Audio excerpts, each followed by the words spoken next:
When it comes to all-terrain SUVs, this is the model that Ford fans have been waiting for. It's the MY24 Everest Wildtrak and the first ever Everest Wildtrak. Why? Well, you don't have to squint too hard to see exactly what's going on here. This is Ford's ladder frame, family-friendly wagon that has been bestowed with the super popular Wildtrak treatment that has been offered on Ranger. It was announced earlier this year, and Ford says that it is a special edition that will be limited to 800 units. It has, however, arrived a little bit late, and part of that reason is that it's powered by the popular 3-litre turbodiesel V6 engine. And famously, that unit has been hot property with buyers and has caused delays for both Ranger and Everest. At $73,090 before on-road costs, it's the off-road alternative to the popular on-road oriented Platinum that wants for $5,500 more money. And while it certainly appears that Ford has struck on a nice recipe here, the proof is in the eating. Chasing cars. Honest reviews of your next car. Brought to you by Budget Direct. So to see whether this Everest Wildtrak is sweet enough, I'm curious as to how certain elements compare with the Ute. So we've brought along the Ranger Wildtrak X to compare with at certain places in this test. But first, let's find out what the Wildtrak makeover brings to the Everest experience. Given that the Ranger Wildtrak has been so popular, it's no surprise that the Everest makeover doesn't fall far from the Ranger tree. The obvious feature is the luxe yellow paintwork, which is ripped straight from the Ranger catalogue and costs an extra $700. Unlike Ranger though, these black and silver alloys with all-season tyres are fitted as standard. But if you are planning serious off-roading and you don't want to graze the machine face wheels against the Aussie landscape, Ford does offer 18-inch wheels with all-terrain tyres as a no-cost option. Elsewhere you get the distinctive Wildtrak H-bar front grille treatment, the bolder grey highlights on the air vents, the guards and the mirror caps, and of course the time-honoured blacked out badging with Wildtrak across the bonnet, doors and tailgate. While we're at the outside, ground clearance is a pretty handy 226mm, while Ford reckons it will wade up to 800 mils of water. The approach angle is around 30 degrees at the front and departure angle around 25 degrees at the rear. That is, if you don't fit the tongue of the tow kit that costs $1,700 extra and does allow 3.5 tonnes of brake towing. So the Everest is a serious trailer or caravan lugger if you're interested in hardcore touring. And on that it does fit a full-size 20-inch spare wheel and a tyre pressure monitor system. So it must be said there are no serious surprises when it comes to the Wildtrak treatment on the Everest. And that's no bad thing. And as we're about to discover, that familiar Wildtrak vibe and theme does continue on in the interior. The other key Wildtrak highlight is the orange stitching and highlights, which is ported over pretty faithfully here in the Everest. So you do get stitching on the wheel and on the seats across what's otherwise a very grey dark black effect. So it's nothing broken, nothing fixed when it comes to the overall Wildtrak effect. The seats themselves are leather accented and perforated, and it's pretty hardy stuff. Of course, Ford could have put its Terra suede stuff in here as well, although that stuff's not very good when it comes to cleaning if you're into off-roading. And maybe that Terra suede stuff might be fitted in a future Wildtrak X version. The seats themselves are actually really quite comfy and cozy, and after spending a couple of days in here, I do reckon it'd be quite good for long distance grand touring. Now for a different tangent, some colleagues of mine reckon that the Volkswagen Amarok interior is more upmarket than offered in Ranger, and of course Ranger is largely twinned here in the Everest. But I've just spent a week in the high-spec Amarok Aventura, and I can tell you that Ford does it better in a number of places. Firstly, Ford gives you nice physical controls for the HVAC system, rather than the silly sub-menu prodding around that you have to do in the media system in the Volkswagens. And the other thing is that the off button for the annoying stop-start system is right here on the center console, rather than buried deeper than the Lost Ark in the multimedia system. You do get an inductive charge pad that is big enough for most phones these days, and a little cubby next to it that's probably big enough for not much more than your keys. You also get USB-A and USB-C ports, a couple of handy cup holders, and all the controls in the center console are logically placed. Another nifty detail is you do get this neat little pop-out cup holder in the dash, as well as an extra cubby above the glove box. If there is a general markdown in here, it's that the plastics are a little bit cheap and might be suitable for a Ranger Ute, but do feel a little bit down market when it's in an SUV, particularly for an SUV that costs over 70 grand. You do get a comfy wheel, and generally the ergonomics in here are pretty clear and logical. The 8-inch digital driver's screen here is typical Wildtrak spec, and it is smaller than the 12.4-inch unit that you get the Wildtrak X and the Platinum, but it is pretty clean, simple and easy on the eye. As predicted, the Everest Wildtrak does get the Big Daddy 12-inch portrait-style media system, and it's pretty good indeed. You do get wireless Apple CarPlay and wireless Android Auto, and it does pair very, very quickly. You do also get a proprietary sat-nav system, and that might seem redundant to some city slickers who are used to using their phones for mirroring mapping. However, when you do get out in the mulga and away from mobile service, it will be a bit of a godsend. The 360 camera system is also big and clear, though it is a bit more fish-eyed than some other systems out there. Right, let's check out row 2. It's right here where the Everest Wildtrak ought to offer some big improvements over its Ranger compatriot. So for a start, you do get slide and tilt adjustment for the rear seat, which is something that's not offered in the Ranger. And unlike the Ute, the Everest gets a fairly generous panoramic roof, which does let a bit more light in and make it feel a bit more airy. The partial leather trim and the orange stitching does migrate through from the first to the second row, although it doesn't go all the way through to the third. And while it's pretty nice and pretty comfy in here, I would stop short of calling it genuinely premium. In terms of amenities, you get a dedicated fan control for the rear, and the air vents come out of the roof, which is actually pretty cool. And you get USB-A and USB-C outlets, as well as a fold-down armrest with a couple of cup holders that pop out.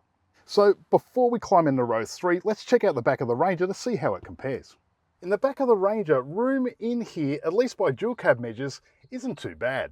However, the seatbacks are a little more upright, and unlike the Everest, there is no slide or tilt adjustment. In terms of fit out though, it is pretty neat, and it does fit the aforementioned fake terra suede. But it is conspicuously a Ute in the back here, and the quality in the front hasn't extended through to the back, particularly when it comes to the door trims. The other difference is you don't get dedicated fan controls in the back here, and you do get air vents just in the back of the center console.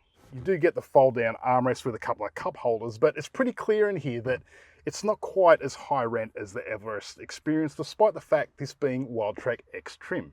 Not bad, but advantage Everest, at least when it comes to the second row. I'll spare you the clumsy horrors, but getting to row 3 here is a little bit of a challenge. But once you're in here, it's actually surprisingly not too bad, albeit definitely kid size and not for adults.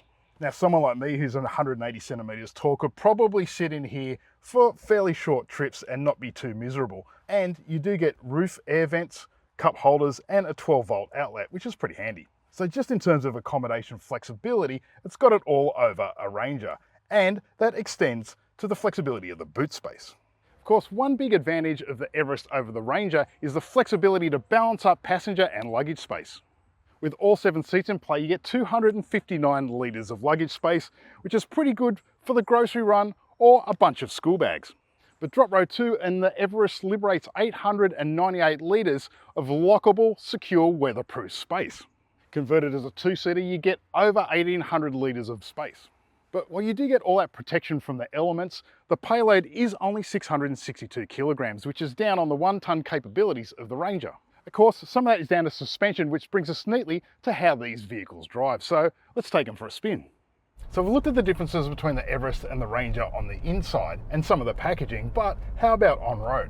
The Everest Wildtrak, for its part, comes with a desirable 3-litre V6 turbo diesel that outputs 184 kilowatts and 600 newton meters of torque. It's paired with a 10-speed automatic and a selectable full-time all-wheel drive system. The Everest also gets a softer coil spring rear end rather than the leaf-sprung rear end of the Ranger, which is in there for added load capacity. The Ranger also sits on a 3,220mm wheelbase, which is 32 centimeters longer than that under the Everest. So there are plenty of key differences, so I've decided to opt for the Ranger as our key baseline. This Wildtrak X features the recently debuted Euro spec 150 kilowatt and 500 newton meter 2-litre bi-turbo 4-cylinder diesel. And much like the Everest, it also fits a 10-speed automatic and selectable full-time all-wheel drive. That means it's 34 kilowatts down and a whopping 100 newton meters lower than that of the 3-litre V6 diesel. Now, I must say, as far as 4-cylinder oilers go, it is actually a pretty good unit, and it does a pretty decent job of propelling this Ranger's plus 2.4 ton curb weight. But the engine is a little peaky, and the 10-speed auto can catch the engine off boil a little bit, particularly when you're accelerating out of corners. The bi-turbo is quite refined, but does have that sort of typical 4-cylinder diesel rattle to it. All in all, the powertrain is pretty good, and it's well matched to the Ranger. The one thing you do notice about the Ute is that there's almost a constant fizz to the ride quality. It's particularly evident here with an unladen tray. Now, it's not bad, and the Ranger has copped a lot of praise from a lot of reviewers for being one of the nicer Utes out there to drive. But still, there's an underpinning semi-agricultural commercial vehicle flavour to the Ranger, even in a Wildtrak X off-road makeover. Another thing with the Ranger Wildtrak X is that it sits on 17-inch all-terrain mud kickers. And on a day like today with ever-changing weather, once you do get it on the wet, there's really not a lot of grip happening. And while those mud kickers might make for good all-terrain capability, it's not the kind of vehicle that you want to go chucking around on a day like today when the road's a bit wet and a bit greasy. So as far as utes go, it's pretty good, but I really want to see how it compares with the Everest wagon. So let's go check that one out. Despite being cut from very similar cloth, it's surprising how different this Everest Wildtrak is from its Ranger stablemate. The first thing you notice is that it is much quieter. And a lot of that has to do with the more effortless nature of the 3-litre V6. It's smoother and more refined, and it does sort of remove that agricultural sense that you do get from the 2-litre bi-turbo.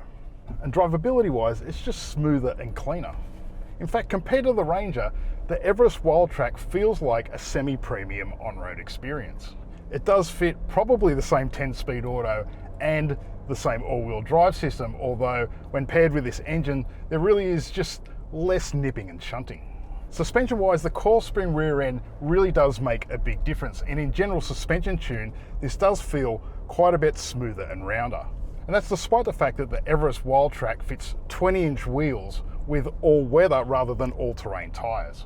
And it's those tyres that give it a little bit more of an edge in the steering and noticeably more grip in the wet. It does feel more casual, more sure-footed, and more family-friendly.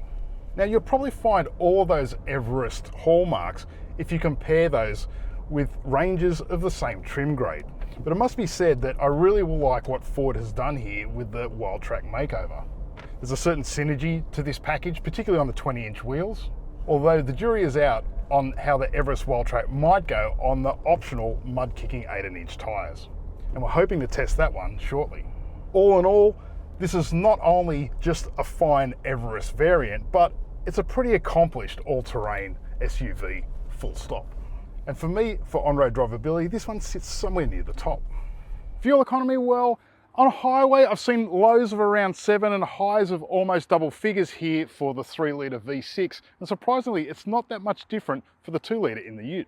In terms of servicing, Ford offers a prepaid plan for the first 4 years and 60,000 kilometres for $1,385. The 5th year is $360 for a total outlay of $1,745 over 5 years. And unsurprisingly, the warranty is 5 years of unlimited kilometre coverage. Is the Everest wagon package with Wildtrak upgrades a good marriage? Indeed it is. And is the big V6 worth the extra splurge over the 2-litre bi-turbo 4 when it comes to drivability and refinement? Absolutely. However, does the Everest present a more desirable package than the super popular Ranger? Well, if you're predominantly after a family hauler and you do want secure and practical space, the Everest does make a very strong case. Even considered as a 5-seater like the dual cab Ranger, we do think that it is comfier and nicer for touring. And given that Everest Wildtrak isn't really that more expensive than the Ranger Wildtrak, I think it does deserve to be popular, and I reckon around 73 grand is a nice price. So what's stopping you? Well, there's one big barrier to Everest Wildtrak ownership. It's sold out. According to Ford, all 800 examples built in 2023 with MY24 plates are vouched for. And Ford says there are no current plans for more, although it could be rebooted sometime in the future. Bugger. I reckon this Everest Wildtrak package is really compelling, and the problem seems to be with Ford getting a hold of those 3-litre V6 engines, so fingers crossed for both future owners of Everest V6s and Ranger V6s. So that's what I think, but how about you? Put your thoughts in the comments below. Don't forget to subscribe while you're at it, and as always, thanks for watching Chasing Cars.